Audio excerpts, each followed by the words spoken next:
Sir अब ये women harassment की तो बहुत सी बातें होती हैं और हम सब सुन के थक गए हैं कि वुमेन हैरेसमेंट, और जाहिर है हमारी सोसाइटी के अंदर बहुत से इश्यूज़ भी हैं। मेन हैरेसमेंट के बारे में आज तक कभी शायद किसी ने जिक्र नहीं किया है। खलीलुर रहमान कमर साहब ने एक झंडा उठाया और कुछ मर्दों की सपोर्ट के लिए, और फिर बाद में बहरहाल जो हुआ and result is in front of you. आप क्या समझते हैं मेन हैरेसमेंट? चूँकि मैं इस बात का आगाज़ करने से पहले एक छोटा सा वाक़या आपसे शेयर करता हूँ। और हुआ ये कि मैं लाहौर की किसी निजी सोसाइटी में किसी बैंक के बाहर खड़ा था।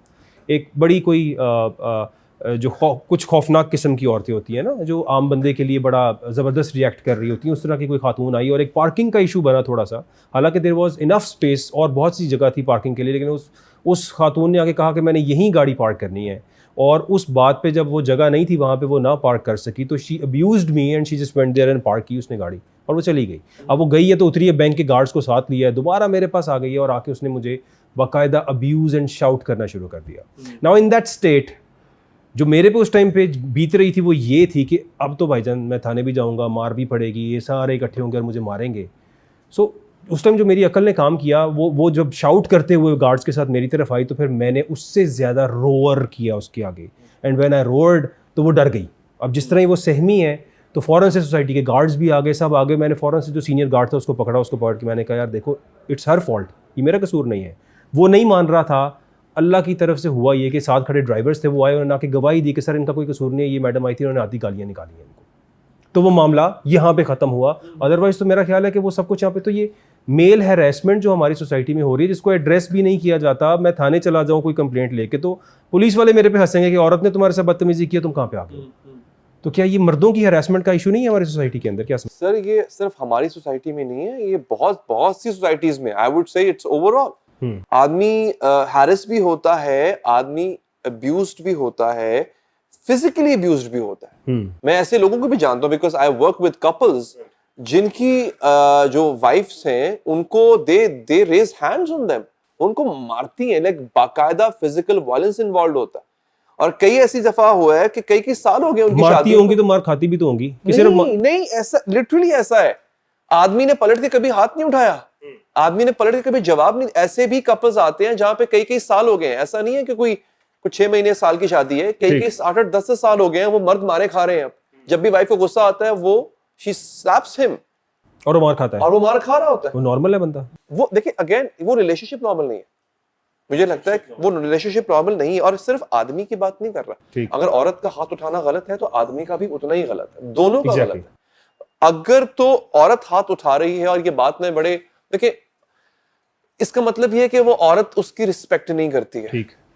अगर मर्द हाथ उठा रहा होता है, रिस्पेक्ट वो भी नहीं कर रहा। लेकिन होता क्या है इस केस में अंदर, आदमी when a man runs out of argument तो हाथ उठाता है। ये औरत बहुत ज्यादा जिच करती है उसको, बोल के अपनी आवाज से ऐसे ताने मार के ऐसी बातें करके कि उसको मजबूरन हाथ उठाना पड़ता है। कुछ केसेस में ऐसा होता है कि औरत प्रोवोक करती है, बट फिर भी मुझे लगता है कि आदमी को नहीं उठाना चाहिए। लेकिन होता क्या है कि जब आदमी को लगता है ना कि मेरे पास अब आर्गुमेंट नहीं रहा तो मैं हाथ उठा लेता हूँ, वो ये तब करता है। औरत हाथ तब उठाती है, आर्गुमेंट की कमी नहीं होती औरत के पास, बट वो हाथ तब उठाती है when she doesn't respect you, right? When she doesn't see you as a masculine figure, when she knows that you can't provide her or protect her, even if you're providing her, it's not enough for her, तो वो तब हाथ उठाती है। मुझे ये लगता है कि इस केस में तो स्पेशली आदमी को वॉकआउट कर जाना चाहिए, पहली मार पे ही तलाक दे दे। एग्जैक्टली, वॉकआउट कर जाए उस शादी से, वो क्योंकि वो आपकी रिस्पेक्ट नहीं कर रही है। अच्छा, उसमें कई दफा ऐसा होता है, लेट्स से आदमी ने चीट किया, औरत ने गुस्से में आके हाथ उठा दिया, ठीक, हाँ, वहां पे आप ये सोच सकते हैं कि पहला कुछ ऐसा आपने किया जो कि बहुत गलत था, ठीक, तो इस पे तो मार खानी बनती है। उस पे आपने अगर मार खा ली फाइन, बट ये तो ऐसी चीज है, अच्छा फाइन तो वो भी नहीं है, ठीक है, हाथ नहीं उठा सकते। उस औरत को भी चाहिए वो छोड़ दे उस आदमी को जो चीट कर रहा है उस पर, या अगर वो she wants to lash out on him, she can shout, अपना दिल का गुबार निकाल सकते हो। बट अगर औरत का हाथ उठ गया, देखिए औरत ना एक बहुत डेलिकेट क्रिएचर होती है, उसमें एक मैं वीक नहीं कहूंगा, डेलिकेट कहूंगा उसको। तमाम औरतों की बात कर रहे हैं आप, मतलब मोस्ट ऑफ जेनेरिक बात करेंगे ना, एक्सेप्शंस तो हर जगह है, मर्द भी हैं औरत भी हैं, लेकिन होगा ये कि ठीक है, नहीं होते हैं, बिल्कुल बिल्कुल, जैसे मेरा पर्सनल एक्सपीरियंस मैंने आपसे शेयर किया, सो आई नो किस किस्म की औरतें होती हैं। आई कैन इमेजिन, मैंने भी बहुत अपने एक्सपीरियंस कर चुका हूं इस तरह से। जो कि उनमें बहुत मैस्कुलिनिटी होती है, दे आर वेरी ओपिनियनेटेड। लेकिन क्या होता है कि आप ऐसी औरत के साथ अगर आप हैं जो कि फिजिकल अब्यूज करती है आपके साथ, तो रिश्ता चलेगा नहीं। तो it's better to walk out दोनों तरफ से। अब रिश्ता ख़त्म कर दिया जाए, समटाइम्स तो होता ही है, जैसे हमारी सोसाइटी के अंदर बहुत से ऐसे इश्यूज हैं और अब ये दिन ब दिन बढ़ते जा रहे हैं। डिवोर्स रेशो बहुत ज़्यादा बढ़ रही है। इसकी वजह बहुत सी रीजंस बन जाती हैं। It's not about the parents training. ज़ाहिर है हर बाप, मैं I am also a father of a daughter, और मैं चाहूँगा कि मैं अपनी बेटी की बेहतरीन परवरिश करूँ, उसको वो तमाम चीज़ें दूँ कि आगे जाके उसको वो चीज़ें कुछ भी ऐसा फेस ना करना पड़े। इसके बावजूद जब अगले घरों में जाते हैं, जिस तरह सास के रिलेशंस और बाकी तमाम तर घरों के रिलेशंस, तो एक यहाँ पे इस चीज़ को बड़ा एक टैबू कर दिया गया है कि आप अगले घर जाएंगे तो वहाँ पे जाके काम करना आपकी इंसल्ट होगी, जिल्लत होगी। जबकि अगर आप उस घर को अपना घर समझें, जिस तरह आप पिछले को समझ रहे थे, और वहाँ पे भी आप फ्रीली अगर कुछ थोड़ा बहुत कर लेते थे, अगले घर पे जाते हुए आपको मजीद थोड़ी सी एफर्ट एक्स्ट्रा करनी पड़ेगी, because you are moving to a new place. Isn't it? It's so. आप एक नई प्लेस पे जा रहे हो तो वहाँ पे आपको खुद भी एडजस्ट होने के लिए, सिंक होने के लिए, अपनी मर्जी के बगैर बहुत सी चीज़ें करनी पड़ेंगी। तो आप एक हेल्दी रिलेशन में, मतलब आप 6 माह साल के बाद आप सेट हो जाएंगे वहाँ पे। और अगर आप शुरू के अंदर ही ऐसी हरकतें कर दें जो सबको नाकाबिले बर्दाश्त हो जाए, तो फिर रिलेशन तो एंड तक भी वैसे ही चलेगा। क्या समझते हैं? हम ना इस बड़ा इंपॉर्टेंट है ये फैक्टर जो आपने अभी डिस्कस करना शुरू किया। सब कॉन्टिनेंट के अंदर 80% डिवोर्स की वजह इन लॉज होते हैं। चीटिंग सेकंड नंबर पे आता है जी। अच्छा, अब होता ये है कि क्योंकि ये परपेचुअल होते हैं, चीटिंग जो है वो एक आध दफा का वाकया होता है, लड़की माफ कर देती है, बात आगे बढ़ जाती है। इन लॉज परपेचुअल होते हैं।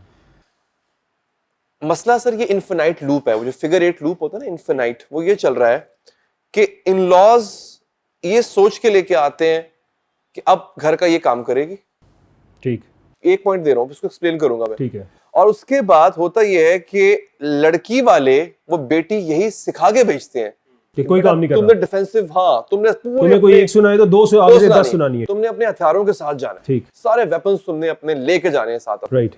ये इनफिनाइट लूप है। क्यों? क्योंकि इन लॉज ऐसा करते हैं, इसलिए अब बेटियां तैयारी इस तरह की जाती हैं, बेटियां तैयारी इस तरह की जाती है, इसलिए इन लॉज इस तरह करते हैं। ठीक, ठीक है। अब वो एक उससे निकलना कैसे है?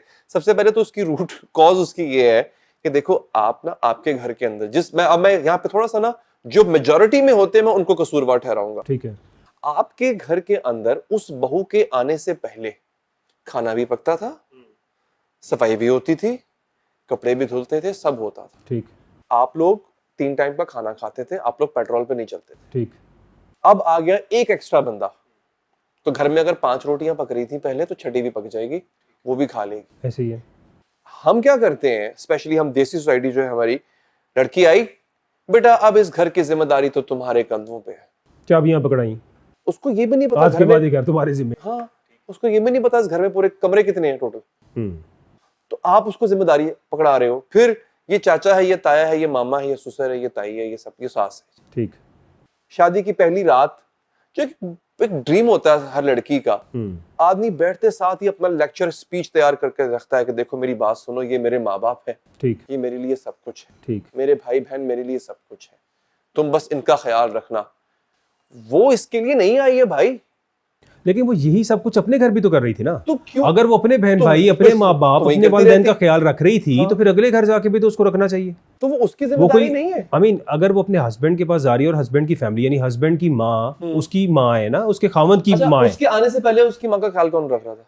वो हस्बैंड कर रहा था। तो फिर नाउ ही वांट्स, मैं बताता हूँ, अब वो हस्बैंड इस पे स्पेंडिंग करेगा, उसकी हर ख्वाहिश पूरी करेगा, उसके लिए मेहनत करेगा, बाहर कमाएगा, और फिर इन रिटर्न वो चाहेगा कि मेरी सब फैमिली मेंबर्स की इज्जत करो। तो वो इज्जत तो करनी चाहिए। मेरी बात सुनिए, इज्जत में अगर सास ने कह दिया कि कोई काम कर ले, आप कुछ बना दो, आज तुम पका लो, तो उससे पहले से जी मैं पकाऊंगी, ना कि वो ये कहे कि मेरे घर वालों ने तो कहा ही नहीं, ना मैंने पकाया है तो ना मैंने पकाना है। तो दैट स्टेटमेंट गोज रॉन्ग। देखिए अगेन, मैंने आपसे इससे पहले मैंने इसलिए प्रीएम्बल दे दिया था कि लड़की वाले भी पेटी तैयार करके भेजते हैं। हाँ, कि तुमने पूरे तलवारें, छुरे, कांटे निकाल के रखने हैं। गलत यही है ना सर, कि सर हो ये रहा है कि इवेंचुअली वो उस लड़की का घर है, वो करेगी काम,